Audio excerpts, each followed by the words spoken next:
So hello everyone and welcome to today's virtual panel. My name's James and I'll be your host for this session. I'm delighted today to be joined by two stellar guests who I'll be introducing to you shortly. Today's virtual panel is called How to Avoid the Devastating Impacts of Poor Quality QBRs. And the way that the format's going to work today is as follows. I will take you through some of the key takeaways we expect you to have from the session. I'll introduce you to our two guests. And then we'll be doing a Q&A with our guests as we go through the panel. And then at the very end, there'll be time for questions. So throughout this, should you have any questions, please feel free to enter them into the chat panel and our team will collate those and get them ready for a Q&A session at the end. But let me start by taking you through the three key takeaways that we intend for you to leave this session with. The first is for a good understanding of the current attitude buyers have towards quarterly business reviews. The second is how you can handle some of the most common frustrations that buyers have with QBRs. And the third, and this is a very important one, is the steps that we believe you should take to continue improving your business reviews with your customers. So the QBR, what actually is the QBR? Well, it's a quarterly business review. And QBRs have become increasingly important inside the B2B domain for mid-market and for enterprise businesses alike. And what really started this whole idea of running the virtual panel was a piece of research that was run by an independent company last year called the QBR Delusion. And the QBR Delusion basically exposed the devastating impact that poor QBRs have on revenue, relationships, and retention. And to give you some context around this research, it was carried out across about 200 recipients, 100 in the UK and 100 in the US, senior stakeholders responsible for or involved in decisions around services to do with suppliers. Now, the respondents worked in various different functions, IT, operations, and respondents worked for organizations with annual revenues of more than $500 million, or in many cases, about 50% of them with revenues of more than $2 billion. And the respondents worked across multiple sectors: construction, healthcare, private sector, financial services, so on and so forth. And all the research was carried out independently by an organization called Insight Avenue in November 2023. And as I said, the key finding was that overall that QBRs today could be so much better. And that's why, as part of the report that we put together, we were delighted to ask Jon and Claire to contribute to that report. So I'm delighted to introduce them today. I'll start with Claire Fields, who's Director of Strategic Partnerships at OCS Group UK. Claire, would you mind telling us a bit about yourself and, of course, OCS Group? Yeah, OCS are a leading global facilities management company with over 120,000 employees, 8,000 clients and 124 years of experience. I sit within the cleaning business unit and oversee customer experience, contract retention and growth. And if I'm right, OCS are now, certainly recently, now become one of the world's largest companies in your space. So a serious powerhouse in that space. And also joined by Jon Boden, Business Unit Director at CEVA Logistics. Jon. Oh, yeah, thank you, James. Yeah, so I work for CEVA Logistics. CEVA Logistics are one of the world's largest logistics providers as part of the CMA-CGM group. We do cover warehousing, ground and rail transport, as well as a whole host of freight management products, including air and ocean, as well as customs brokerage. The sector that I'm responsible for is healthcare and technology for the UK and Ireland. So hopefully I'll give a few insights from the logistics angle. Brilliant, thank you. I think one of the reasons why we were so keen to get Jon and Claire here today was they're part of not just two large enterprise organisations, but two companies who've gone through significant growth through mergers and acquisitions, and have both managed to sort of keep that laser focus on their customers and customer obsession throughout that. So let me start with sort of a lighter question, dare I say. So can you sort of cast your mind back to your first experience of a QBR? Was it a good or a bad one, Claire? I think it's a stark contrast to the QBRs that we conduct today. It was back in 2016 with one of our retail contracts at the time, and it was extremely operationally focused, very retrospective in terms of the data that we presented. And I'd say more of a box ticking exercise. Right. You know, fast forward to where we are at this moment in time, and there's a huge emphasis on delivering value as part of your QBR. They really are a great opportunity to think about our service. So there's been a huge shift in that respect since all those years ago. But I can certainly say that's the same across a number of organisations. And John, how does it compare to today? Your first experience? My first experience really came back to my mind actually, because it was probably just over 20 years ago, and I was a young, enthusiastic team leader and run a process improvement project. And my general manager at the time thought it was good enough of a project that he wanted to put in front of the customer. Is this something you're going to name, or is that not necessarily appropriate for this? No, not necessarily appropriate, I don't think. So it was a really large household brand was the customer, right? And I was working for a different logistics provider at the time. But I went in there armed with standard ratio PowerPoint presentation when it moved to widescreen at that point. I was really excited because I've been at least with PowerPoint, and I had slide after slide showing all the technicality that had gone into this project and how it was going to save the company a load of money. And I got brought in, ushered in for my 5-minute section. Right. Got the PowerPoint up in front of the customer, and he got through about the first slide and a half before he leant back in his chair and sort of held his hand up. So I paused, and he asked me the question, this is very good. What does it mean to us, and what does it mean going forward? To which I had really no response for. And it was just a bit of an awakening, really, that what was really important to me, even at that, at a very junior stage in my career, what was important to me, was completely disconnected to what the customer was interested in, not what we'd done, but what that meant to him going forward, how his plans could adjust, what he could take from that to take back to his business. None of which I was armed with, just a thoughtful PowerPoint presentation that I put in front of him. So yeah, it sticks out in my mind because it really was the start of the journey. And I think that disconnect piece is of particular interest. And anecdotally, I remember one of the first ones I was involved in where we'd set up a presentation. We'd come in to talk about the latest and greatest thing.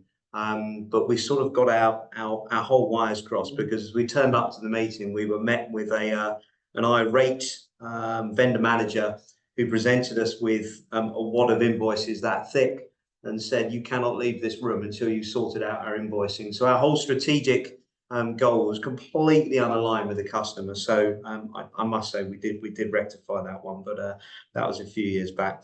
Okay, so look, the research we did, and thank you for your contributions to this as well, but a number of stats came out of this that in some respects we found quite shocking. We knew that there was a challenge in the industry around QBRs, but we didn't realise it was going to be as bad as it actually is. One of the stats that stood out for me was that 88% of buyers, so that's customers of yours or other companies like yours in various managed services and outsource industries, feel that their suppliers' current QBRs actually completely lack the ability to evidence value and innovation. So that's one thing that stood out for me. Claire, is there anything that really stood out for you, or one key thing that stood out around the research results? Yeah, I think the 97% of buyers wanting better tracking and actioning of like CSAT feedback and NPS really stood out to me, suggesting obviously that 3% only felt that it was actioned and listened to. And that's something that we're extremely passionate about. If you're going to obtain any sort of feedback, you need to have a clear action plan in the respect of what you're going to do with it and how you're going to handle it. Also, it has a total negative impact on that relationship. So I think that actually not only stood out to me, but concerned me. I know as a function now we capture everything feedback wise within a CRM tool that we can actively monitor progress against. And I was in a meeting only yesterday with one of our key contacts that was actually asking us to reflect on some of the previous and historical feedback and demonstrate what we've done. So, it is important. They do expect it. And yeah, I think that really stood out to me. And just on that, John, why do you feel that, if you think about that 3%, only 3% of sort of things are captured around feedback, CSAT and NPS scores? Any views that you might have as to why companies aren't particularly strong at doing that at all? I think there's a perception that CSAT and NPS applies only to the end consumer, and sometimes it falls through the gaps, I think, between business to business relationships, and even in internal customer relationships, where I think it's equally, if not more important, and that feedback can be super valuable in aligning companies and ensuring that you're both pulling in the same direction. But I think think the seed of the reason why is that it's perceived by many as a metric only to an end consumer, when that's just not the case. Really. Understood. And then also, John, so from your side of things, what really stood out for you in terms of the research findings? I think that it's definitely stood out for me, and I don't know whether I should be surprised by it, but 74% of buyers said that their suppliers have missed out on opportunities to sell within their QBR. And the reason that really stands out to me is because every year that goes by, it becomes more and more difficult to get time in with a customer. You know, economy is stretched, our customers are super busy. And a QBR is one of the only times you'll get to sit with a really senior audience of decision makers and be able to show the new innovation that your company presents, show other products, and also understand what's the ask from the customer. So that really stands out to me as something that if me and our business are part of those statistics that we need to address. And I think it's a very fair point, because most organisations, in most services that companies are successful in winning, they generally have an aspiration to grow that over a time period, not just to deliver excellence in what they're doing today, but to actually then grow that. So in the OCS world, Claire, the upselling side of things, is that something which is that you lean heavily on QBRs for? Absolutely. I think that there's been a huge push internally for us at identifying those opportunities. We've invested in, the work, the strategic element around that. We've got new roles that have come into our business to support in that. But I think, just like John said, there is somewhat of a reluctance for people that have that day-to-day management of contracts to identify that white space quite often on contracts. And I think it is something that you need to either upskill your teams on, whether it be training or just having the confidence to have those conversations. But we've seen it ourselves as part of NPS, where they're not necessarily aware of what we can offer. So we've got a huge focus on that as a business now, in terms of supporting our teams to identify those opportunities, and not necessarily coming from them, but having the right people in those QBRs to support in that as well. And that people bit is of interest, actually, because if 7 of 10 customers, vendor managers in all different services are saying you're missing opportunities to sell to us, it sort of tells me sometimes that alignment isn't there. You're turning up with aware of things to actually take to market, maybe at the wrong time.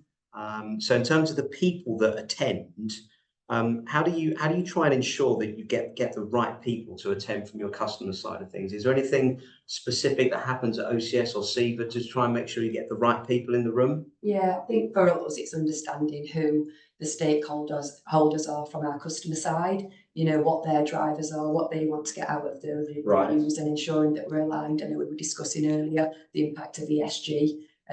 We've got a great team in that respect now that we bring into these meetings. So absolutely, I think the more aligned and engaged we are with our customers, the more tailored our QBRs then become. And for me, even bringing in different people, I think that's fresh in itself. We're always wanting to take a fresh approach, and bringing different faces around the table, actually, I think is a huge positive. John, from your perspective? Yeah, very, very similar, actually. I think one of the things we really try to do in CEVA is be really clear on our stakeholder mapping. So when we're setting the cadence of our meetings, be really clear with the customer on what those meetings are designed to be there for, but also taking feedback on what the customer would like to take from those meetings. So there's ample opportunity to be doing look back and managing metrics. But if you don't set aside the right audience from both sides to sit down, and the QBR is quite often the right juncture, sometimes it's our ABR, to align on those opportunities, it's something that we can be easily missed. And the other thing that we always are really keen to do is share best practice and how we thought leadership with our customers. So we're really lucky in CEVA that it's a really diverse customer set, and it's a diverse business. So regularly we'll cross-pollinate to send guest speakers. So I'll quite often attend guest speaking spots in other sectors, even outside of contract logistics and vice versa. And we'll bring other parts of the business to come in explain to the customer what else we can do and provide. I think that something that you've just said really sort of, or both of you said actually, really struck a chord with me, and it's around the stakeholder mapping. So it sounds like something that you both do well as two organisations, and there are obviously many other organisations out there who will sit there and say we must go and map out our stakeholders.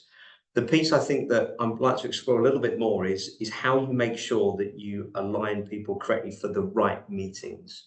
So, you know, the notion of quarterly business reviews, what we hear a lot is that there's a lot of people who don't attend. You know, you have a cast of thousands who are due to attend, and then people drop out. So I'm particularly interested about how you pair off or make sure that from both sides you get those key people to align, because you will normally have a vendor manager and account manager who sort of dovetail and work closely to each other. How do you try and map the relationships further up? So sponsor to senior stakeholder. How do you try and map those relationships as opposed to just the relationships between account management and the day-to-day contacts? Is there anything you do specifically in that space? Yeah, very basic level. What we try and do is a quadrant exercise to say at 4 quadrants being strategic, operational, project-driven, and functional. Which of the stakeholders from each side of the pitch fits into one of those quadrants, and then we'll suggest up to the customer, well, perhaps the guys that sit in the strategic box over here should be speaking together. The operational guys obviously should on a monthly basis. But that's how we approach them. Who should be speaking to who? I think the bigger challenge is making that a compelling offer to the customer to want to turn up. So the thing that we really strive to do is deliver interesting content, which will bring the customer. And actually, Clientshare is a really good way to do that, because you can distribute reviews to a wider audience and get people to see actually some of the content in here might be interesting for me to turn up and attend that review. So that's, I think, one of the tougher challenges, but one that the tech that you're presenting can help us overcome. I'd say the idea of the quadrant certainly resonates with me, and I'm certainly will with some of your customers as well. And in the OCS world, in the support, in the facilities management space, how does that work? I think very similar to what Jon says, but for us, preparation's key. So we try and get all our QBRs diarised at the beginning of the year, so there's plenty of time. We understand, again, strategically what our customers are looking for and can ensure that we've got that right level of engagement. Also utilising CRM tools to advise us to when someone was last engaged with. You know, we're a huge business, so, you know, if we've got a diary of activity against key stakeholders at all levels, if that's being missed, we need to then obviously re-energise or, you know, get somebody back into those positions and picking up those relationships for us. So I think that visibility and transparency in that respect's key for us through CRM. But like Jon said, it is all about understanding, you know, what the outputs of those sessions want to be, get people effectively mapped and addressing it that way. And it's something that that I think one thing organisations often forget is when you win a contract. So if you think about OCS, CEVA, or other huge organisations in your marketplaces and others, when you win a contract, you've often sort of, you know, parked everyone on the lawn. You've got you've got everyone there from the project team, the account management team. You roll out the red carpet for the C-suite. Every senior person's there. And what we hear a lot is that often those people only come back in when you've either got a problem or there's a renewal. So how do you try and make sure, let's take, for example, a 5-year contract. You're halfway through it. You've got a QBR in the middle of it. How do you try and make sure that that's got as much importance for you internally as an organisation as the very first one or the very last one during that period? How do you make sure that during the contract life cycle, that is still at the top of your priority list? Is there anything that you do as an organisation that means that it doesn't slip down? I think for us, it's having an effective risk register against those contracts, and a lot of that is focused on relationship as well. So we'll take into consideration structural changes within an organisation, both internally, externally, you know, how we then have to be effectively relationship map as a result of that, flag it, again, looking at activity on a contract. Like I say, CRM and data out of those account plans comes heavily into play, and the respect of the initiatives that we work on, keeping things fresh. And I think that's the thing, we can't just be reliant on the status quo when we operate these contracts anymore. There's a huge emphasis now from customers on us driving value, relationship, innovation. So yeah, it is actually monitoring and managing that throughout. You've got to work it, haven't you? Yeah. Really have, yeah. And I think, you know, Claire's earlier point about being really prescriptive about diarising things well in advance is crucial in that element, because you know, the more senior the people you need to get talk to each other, the more fractious their diaries are quite often.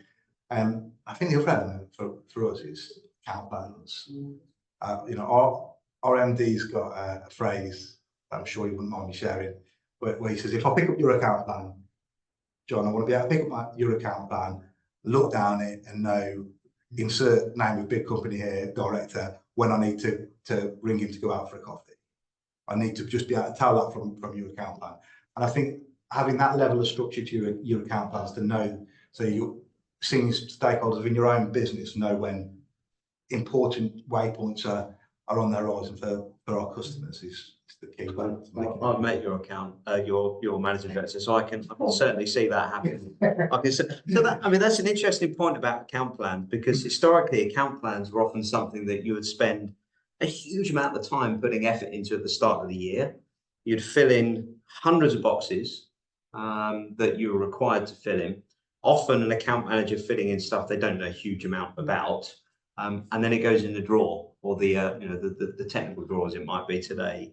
And I suppose our view around this is that, you know, that your QBR should almost be a living, breathing account plan. You know, it should start, and this will bring us nicely onto content actually, but it should really start by talking about, you know, how well you are aligned over the last quarter, or whatever the review period is, with your customers' objectives. And I think sometimes we can lose sight of that when we create an account plan that basically looks in a SWOT analysis, that really it just basically says these are all the opportunities we think we can generate from this customer, rather than this is the value we can bring to them that will uncover opportunities.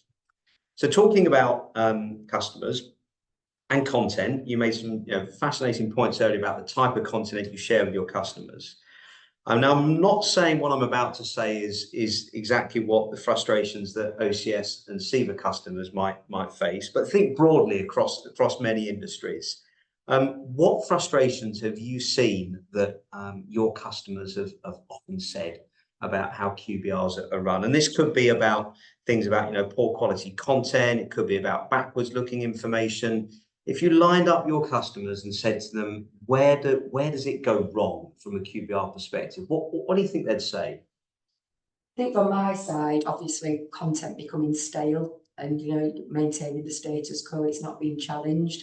Also, like you say, you know, just presenting data, we always say, so what is it actually telling us? It's about it being meaningful data.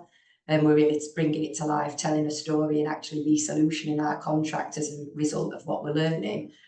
So I think they're like some of the key things that seem to come out. We never challenge the format of what we do, or, you know, like liven it up a bit, tell us something, what is it telling us, bring something to the table. So, but how do you both do this? If you think about how busy most organisations are, certainly in today's economic climate, how do you keep it fresh? How do you do that around whether it's data or content? What do you do that enables that? I think there's a few really easy things that you can put into place that will just add another layer to making that more compelling, more entertaining, for want of a better word. But that's important to be engaging in that scenario. So first thing is venue. There's like a traditional thing where you do the same venue, same, you know, same roll down screen with the same projector and the same PowerPoint. The projector that doesn't work. And the laptop, right, okay. Then you have to reposition, and you haven't got the right adapter for the new laptop that turned up. Is the first thing. So venues that will be of interest, and that could be going to your client's venue, that could be taken to somewhere completely different. If they're a contract logistics customer, taking them to one of our port side venues, or to see something that they haven't seen before. And when you think about one of the biggest pieces of feedback they see negative about QBRs is no innovation. And quite often innovation just means seeing something new. It doesn't necessarily have to be the latest Apple product, right? So venue is the first thing that always springs to my mind. Mix that venue up so So the customer gets to see something new. And then the second thing, which I think is really easy to do, is get the customer to have some playback content. Wherever I've seen QBRs most successful, there will be an element of tell us about your business, and that will be carved out into the deck to give the customer time to prepare. Because actually, when you're being reactive and it's a two-way conversation, it can stop that being stale. When it's just here's what we did, and it's completely looking backwards, it's never going to be appealing for a senior stakeholder within a customer's business to appear. Right. So really, I'm going to come back and explore the bit about what's appealing for a senior stakeholder, but I just want to try this venue. I love the idea of waste recycling. I love it. I mean, we've got some awesome places you can take, but go on, what's your thoughts on that? When John, I'm not nodding as John's saying, but yeah, we've taken customers to waste recycling plants and piggybacked on that. But it's also a great way of demonstrating innovation or best practice on another customer's site and things. So it actually does go a long way. And equally, they can return the favour as such by taking you somewhere different within their portfolio, introducing you to something else that we're not necessarily aware of, or a venue in that respect. So I do think it does keep things fresh, 100%. It's always a good conversation tool as well, isn't it? Well, where should we go? Where should we go for this? I think it's a great think about that bit that you do in the middle of a 5-year contract. Going somewhere different, I think is a really, really good shout. So the bit about senior stakeholders and keeping them interested. How do you so if I think about the two industries that you're in, so logistics and facilities management, and a number of the other industries that we work with, business process outsourcing, IT outsourcing, contract catering. In those industries, of the companies that we work with, there is a wealth of data. You can drown in data if you wanted to. There's so much information. How do you steer a data-hungry customer away from having a 90-minute meeting, of which 80 minutes is spent looking backwards on data? Because we all know that it's a problem. We all know that you want to get the customer looking forwards rather than backwards. How do you find the best way to steer that customer towards the future rather than the past? Any tips you can share with our audience around that? I think set the expectation ahead of the meeting in terms of what you're wanting to discuss. You want it to be proactive and forward thinking, and actually dangling a carrot about the fact that you've identified a new solution that you'd like to explore with them, or a new way of working. I think already gets them engaged before you're even sat in that room. Also, they will naturally start to look retrospectively at data, and also present the value add, even as part of your opening gambit when you get in that QBR. We're really excited to tell you about, so 3 weeks before, we've been working on a really great project driven by data. To start it early, start that process early. Have a really good style around how you present it to people as well, rather than hello, here's the data. John, thoughts on that? I mean, you must be. I mean, the data you must produce must be crazy. So. I mean, the thing is, the data doesn't mean anything without the narrative and the story underneath it. So that's bringing that to life is the really important thing. But the key for me to not using those sessions to look backwards are address issues upfront. So that look back, the operational piece, any key performance stuff, any known issues upfront. Use the first part of the session. There's nothing worse than having a known issue between yourself and a customer, and then walking into the room and then telling them about all the great stuff you're going to do in the future, when all that's at the forefront of that customer's mind is that one thing that you need to address.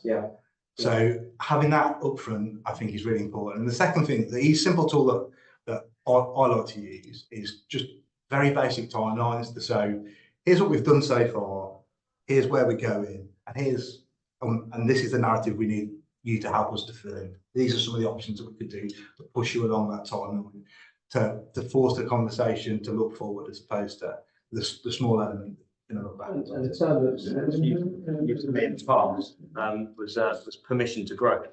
So essentially, it was, can you get yourselves in a position with your customers that you are able to say to them, can we have more business? Maybe not in such a blunt way, but what I'm interested also about how we as a community of B2B practitioners actually coach, train, support, and educate account managers to do this. You know, you're both experienced and know exactly how you should be handling it.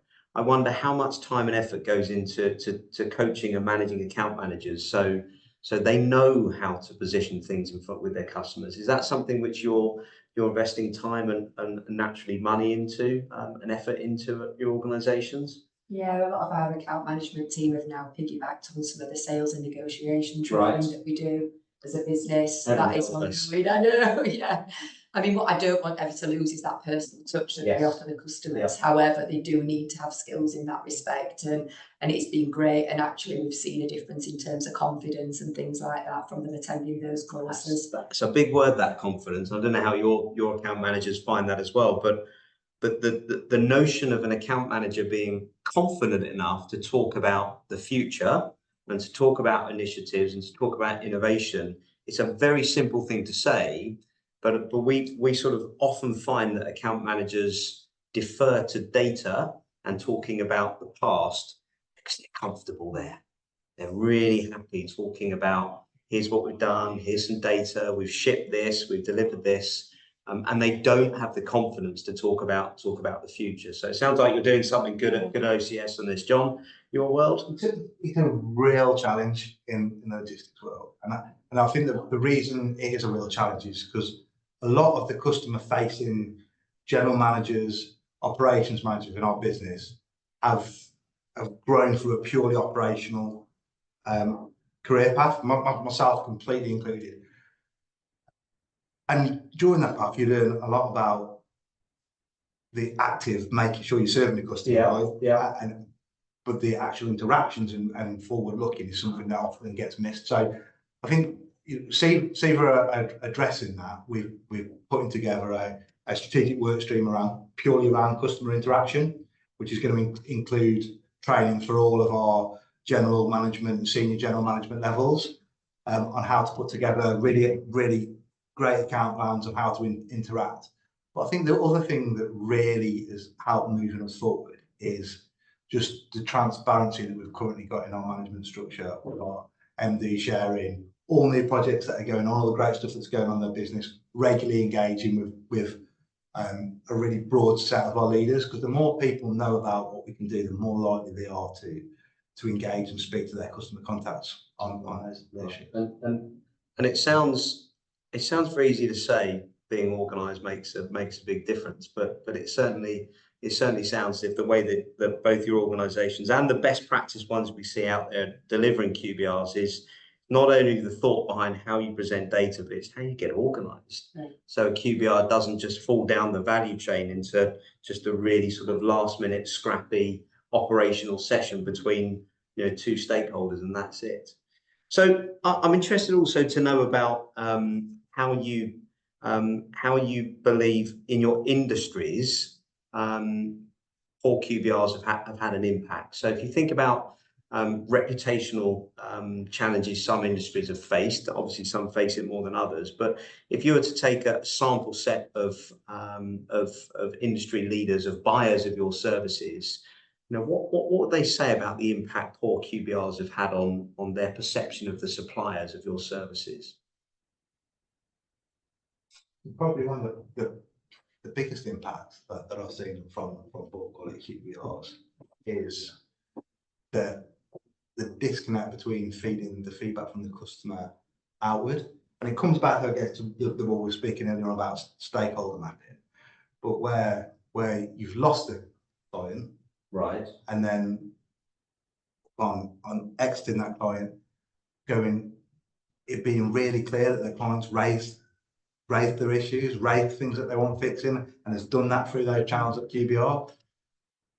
But that's where it's remained with the localised account team, and we haven't got a broader set of arms around it to fix those issues.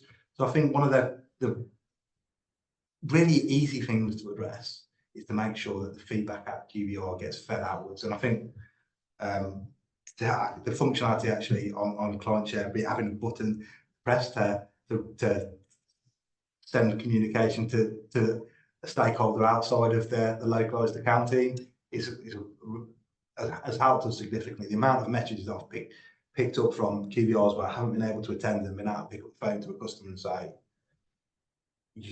could you just explain to me how we can help with this particular issue? I've been able to immediately address that relationship. Right. And from your perspective? Yeah, I suppose from a QBR perspective, where we've sorry, just the question again. Yeah, no. So it was so if you were talking to a load of buyers of your services in the FM industry, yeah, what would they say about how poor QBRs have impacted their perception of suppliers? I think what we can generally do is go in there and just demonstrate a suite of green KPIs or SLAs or something like that, and lull ourselves into this false sense of security that absolutely everything is fine. And we go out with a degree of complacency. And like Jon just said, having the opportunity to press a button and do an NPS and actually sense check that and what perception really is key to us understanding truly how we're being perceived. And for me, that's been key for us in understanding that more emotive side of our service, as opposed to compliance against KPIs and SLAs. That's fair enough, and I think that if you look at the stat you said earlier about 97% of buyers wanting better tracking and actioning feedback, CSAT and NPS scores, it sort of shouts very loudly that in most industries is something that does actually need changing. Okay, so last couple of questions. Quality is always in the eye of the beholder, but from your perspective, what are the key indicators of a quality QBR? So if you came out of a quality QBR with an organisation, what would you say? We nailed that. If you had to pick, dare I say, 3 or something like that you came out and said we got that right, what would they be? I think just engagement, from the customer. It's a two-way conversation platform. We've learned something from them. We've progressed the business forward, identified opportunity from that, come out with some, really actionable and active next steps. For me, is something that would be an indicator that we've delivered. We've gone in there with a clear output of what we're wanting to achieve, and we've ticked most of those boxes. I've come out actually being, really pleased that we'd landed it. And educated our partners. So I think that's it. Jon, I'm really just replying to what Claire's saying. If I come out of QBR knowing I understand what my customers' key priorities are over the next 12, 18, 24 months, so I know what they want, then that's successful to me. That it sounds such a simple thing, but really check yourself when you come out of the QBR. Could you hand on heart say what your customers' key priorities were? Because that's the way I'll judge success on it. Making sure that the customer is aware of any new business news that might be happening in our world, so that anything that they could synergise with, anything that could help them be successful, that CEVA are doing. If I'm confident that we've landed that message and they're walking out to their homes with it, then that's another key measure. And probably the third key measure is that there's some joint actions. If there's just actions for often happens, for the supplier, that's great, and we should go and do them. But it's very often then it's normally tactical stuff. If you're walking out and there's just actions for the customer, then there's something wrong with that relationship. I'd suggest, but if you're walking out there with joint actions which further a conversation, that's the key measure of success to me. Because then you're creating a partnership. Then it's not just a master servant relationship. It's you're working on things together. So that were the 3 things for me. And do you feel that those actions are sort of well followed up in QBRs in your industries? Is it something that companies take great pride in saying, yeah, we have 4 things we're going to do and we're straight on them, or often is there a bit of a lag before people actually get round to doing them? What's your view on that?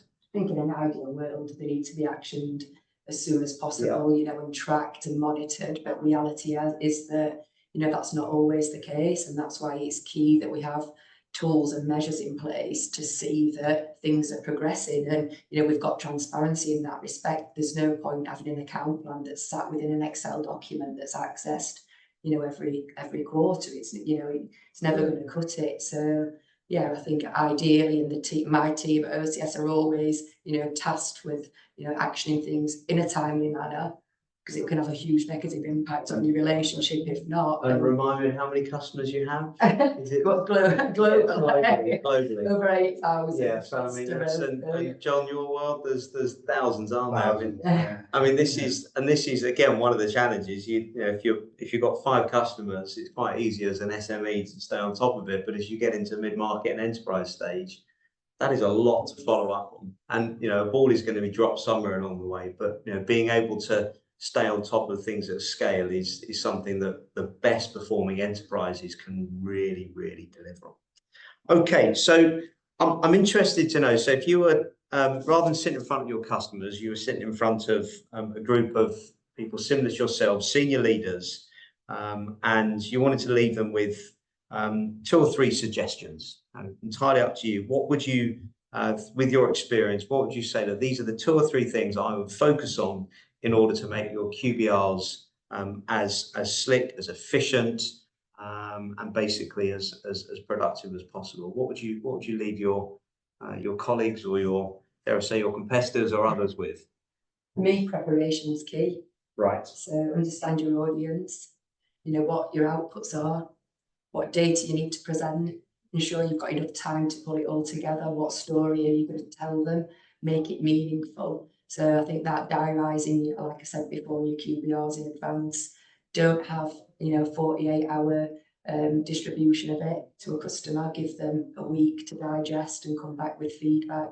So preparation's one of my key takeaways. I think keep it fresh, you know, continually challenge it. You know, make sure that you understand the stakeholders in that room and how we're going to align to them, change the venue, change the format if we need to. It's a continuous improvement cycle for me. A QBR, we should always be learning from it. And then probably thirdly is that strategic element, you know, host workshops to ensure that we've captured that our customers are buying into the QBR and engaging with it as much as we are, and it's aligned to their business goals and objectives. So for me, they're probably the 3 most important things. Underpinning a lot of it. That certainly resonates today. John? I suppose 3 things would be, firstly, ask more than you tell, but when you do tell stuff, as Claire said, making sure it's got a proper story, it's compelling, and it's delivering output and actions. But make sure you're asking, because I think that gets missed quite a lot. Second point would be, whenever you're going into a QBR, there'll be something dead exciting happening within your business. I guarantee that everybody that goes into a QBR, no matter whereabouts in what industry, there'll be something super exciting happening with their business. If you haven't mentioned that in the QBR, then you failed, right? Because the likelihood is you're working for a company you're really proud of, and if that doesn't get portrayed in that forum, then you're missing the point. And I think that the last one would be, if you're coming out of that QBR with no idea what's going to be in your next QBR, again, you've missed the point. If you could spend 5 minutes at the end of that QBR to say, where do you want to go next time, guys? What we presented to you today, is that of interest, or are we missing the mark? What can we bring to you next time? 5 minutes can make your next QBR 100 times more successful. That's fair comment. And I feel that, funnily enough, I feel quite strongly about QBRs, bearing in mind that's a big part of what our business does. But notwithstanding technology and tools, I think there's one thing that, from everything you've shared with me today and our audience today, that really stands out, and it's how seriously organizations need to take the whole QBR process. If you think that you have an opportunity 4 times a year, sometimes 3, often one gets cancelled, 4 times a year, to demonstrate excellence, to forward your relationship and to try and grow your contract and protect it, and it is your single most important opportunity to do that, it is surprising how few companies don't prepare properly, how few companies don't map strategic stakeholders, and in doing so can often end up with nasty surprises in terms of contract churn.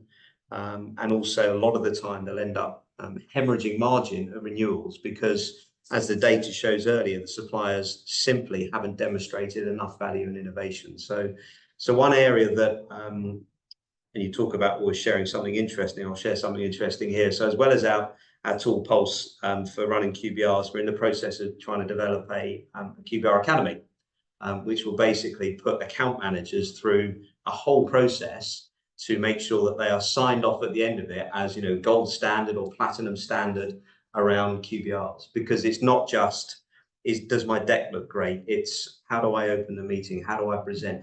How do we, as B2B experts, how do we train account managers so they're not spending 80% of the time talking about data? How do we coach people so they're comfortable talking about company news, which a lot of people are really quite nervous talking about? If they turn up to a meeting and say, we've just acquired someone, they don't know the answers, but actually they need to be coached that a little bit of information is good. It doesn't have to be everything. So we feel quite strongly that companies need to not only invest in tools, but invest in training into something which fundamentally underpins businesses' successes. So we will now go to some questions, which I'm looking up to see if there are any questions come through. So our first question is from Simon. What would you class as the most valuable pieces of content to include in your reviews? I can only give you one. Okay, so it's like Desert Island Disc. So, but what is the single most important thing that you would want to have in that review for your customers? Difficult, isn't it? One. Good question, Simon. One each. There you go. One each. That gives you a bit. That gives you a bit of flex. I think because we're a people business, OCS, I love to have an element of reward and recognition, people-driven initiatives, things that really. The things that underpin our service really is our people. So for me, that should always be captured within a QBR, because without our people, literally we wouldn't be delivering that service. So I get all the suite over 120,000. So I get that we've got to deliver. There's a certain format that we stick to, with whether it be the data, the org structures, the exec summaries. But for me, I think you need to bring it to life by those people that are delivering your service, and that should be key. Fair comment. Jon? I'm cheating a little bit because I'm assuming if I only get one, everyone would have already included all their stats in the QBR. And people's been taken. So I think ESG, so sustainability, you've got, no matter what industry you're in, what customer you're dealing with, we're all living on the same planet. We've all got a responsibility for what we're doing corporately, and our social responsibility within that. So if there's one thing to include outside of the day-to-day, I'd agree, people and what we're doing corporately, sociable. Yeah. Brilliant. I like that. Okay, any further questions? So next one in. Oh, I like this one. This is by Zara. How do you choose the right or the most relevant quantitative data to show to your clients? So thinking about, what is going to, I suppose that links to your people side of things, but how do you choose that? Because you must have a lot of that information.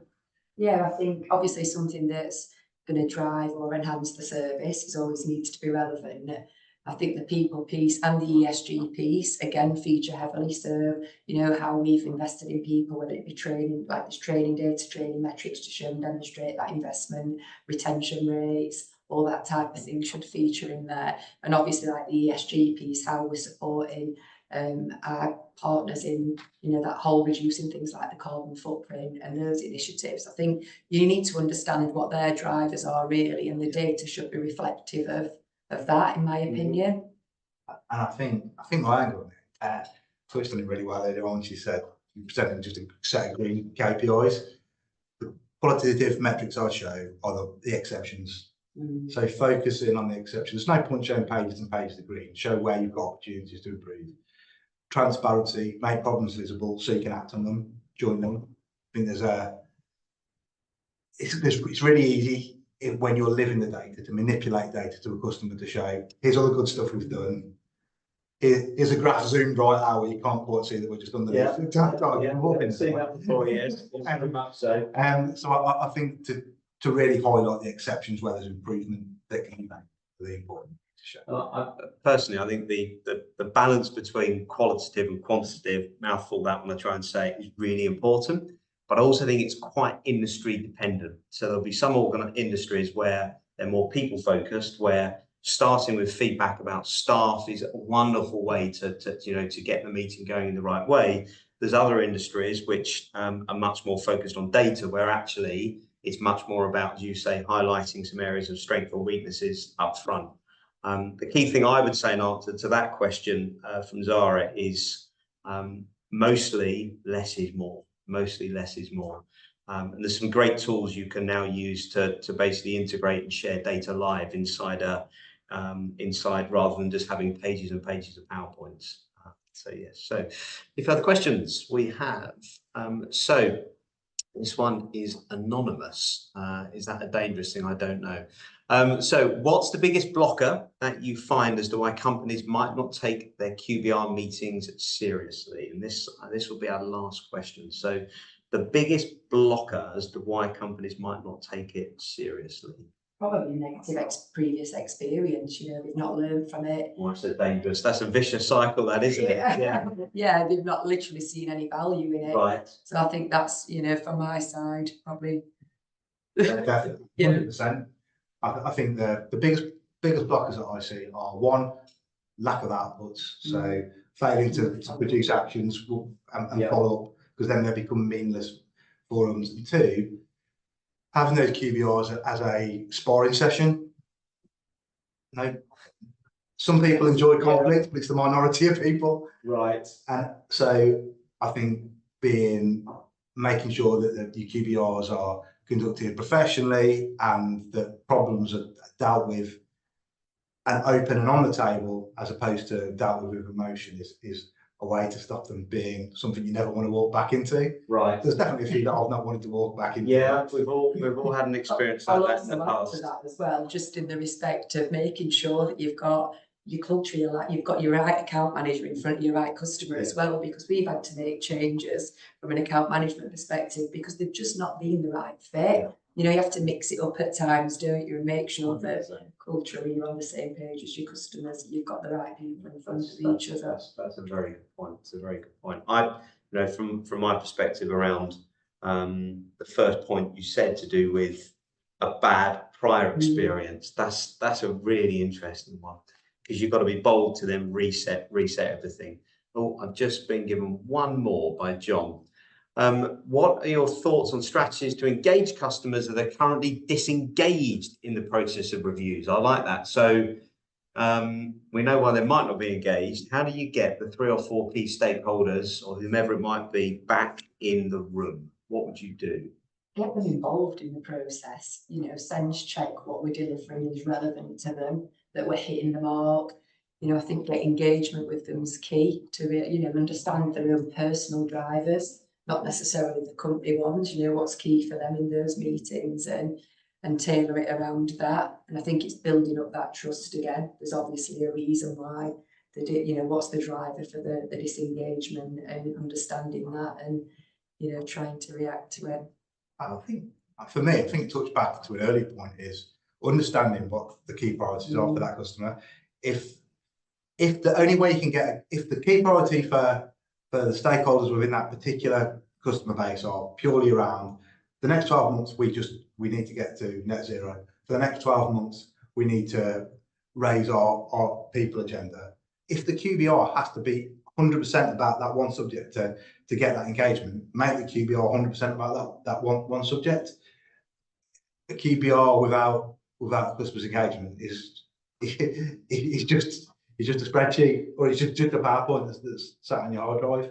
So if the first step to that is just getting the customer to say, look, what's important to you, let's just have a meeting about that. And sometimes you might not even be able to frame it as a QBR to start that process. That's the way I approach it. Because at the end of the day, what the customer's looking for is you to support with achieving their goals. If you're not making that happen and not understanding it, why would they turn up to a meeting? Why are they going to do business with you? Exactly. I think on that note, that's a very good time to. So just to remind you, we're very privileged today to be joined by Claire and Jon, who've taken time out of their busy OCS and CEVA Logistics diaries. I know from speaking and working with you both firsthand how customer obsessed your organisations are, and we're very grateful that you've joined us today. So some closing words from me. So just to remind everyone, this will be available as a recording and be shared online. So thank you once again for Jon and for Claire. I'm James. This has been one of the Clientshare's virtual panels we'll be running this year. And to remind you, Clientshare is the world's leading business reviews platform. We help companies create business reviews, deliver them to key stakeholders, measure their effectiveness, and then act on any feedback and NPS scores. So once again, thank you both for joining us. And I wish everyone who's out today in the glorious sunshine a very merry afternoon. Thank you.